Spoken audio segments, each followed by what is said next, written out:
धर्मेंद्र प्रधान को हटाना बीजेपी के लिए एक प्रशासनिक फैसला नहीं, बल्कि एक राजनीतिक संदेश भी होगा। चलिए समझते हैं क्यों। पिछले कुछ वर्षों में शिक्षा मंत्रालय लगातार विवादों के केंद्र में रहा है।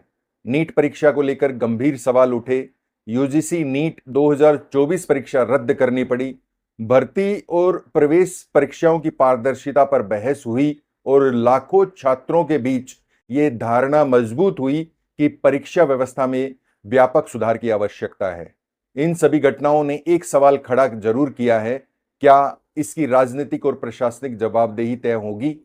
यहीं से बीजेपी की चुनौती शुरू होती है।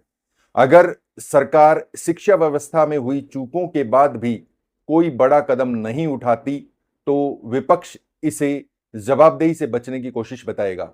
लेकिन अगर सरकार शिक्षा मंत्री को हटाती है, तो यह स्वीकारोक्ति के रूप में देखा जा सकता है कि व्यवस्था में गंभीर विफलताएं हुई हैं। यानी दुविधा दोनों तरफ है। एक तरफ छात्रों और अभिभावकों का बढ़ता हुआ असंतोष है, दूसरी तरफ ये चिंता कि किसी बड़े बदलाव को विपक्ष अपनी राजनीतिक जीत के रूप में पेश करेगा। लेकिन असली मुद्दा न धर्मेंद्र प्रधान है, न विपक्ष है, न राजनीतिक नैरेटिव। असल मुद्दा है भारत का छात्र।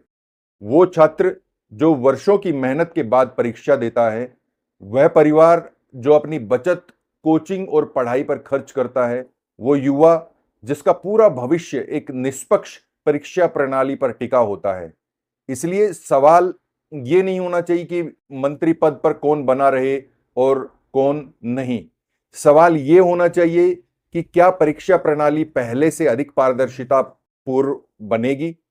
क्या पेपर लीक रोकने के लिए ठोस कदम उठाए जाएंगे? क्या दोषियों के ऊपर कड़ी कार्रवाई होगी? और क्या छात्रों का भरोसा वापस जीता जा सकता है? क्योंकि अंततः राजनीति अपनी जगह है, लेकिन हर बार व्यवस्था की कीमत अगर छात्रों को ही चुकानी पड़े, तो यह किसी भी लोकतंत्र के लिए चिंता का विषय है। मंत्री बदलने से बड़ी बात है व्यवस्था बदलना, लेकिन यदि व्यवस्था नहीं बदलती, तो फिर मंत्री बदलने की मांग भी स्वाभाविक हो जाती है।